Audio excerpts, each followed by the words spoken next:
because it's pretty hard to see why people would object to our reading the decisions of judges elsewhere.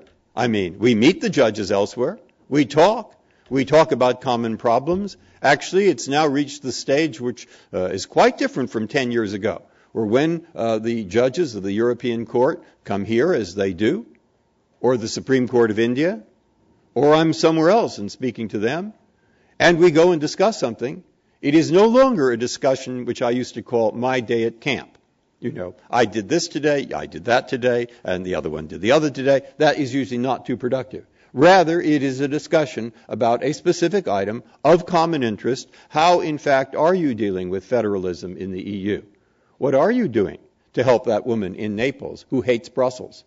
And when we learn what you're doing to help the woman in Naples who hates Brussels, maybe we'll understand a little better how to deal with some of our own federalism problems, because although we have no one in Naples, Europe, we have someone in Naples, Florida, and there might be people there that hate Washington just the same way that the people in Naples, Italy hate Brussels. I mean, that's the nature of the discussion. I'm saying it in shorthand.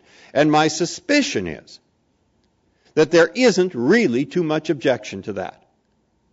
But what there is objection to are the two cases where this got a lot of publicity. One concerned the death penalty, and the other concerned the rights of homosexuals. So my wife, who is a psychologist, has told me that there is a phenomenon called displacement. And in psychology, displacement means you're pretty angry at A, so you blame B. And what I think, though I can't prove it, is those who don't like the result on the substance of those two cases think that foreign law had something to do with it. And I think it had nothing to do with it. I think that those two cases would have come out the same way, foreign law or no foreign law.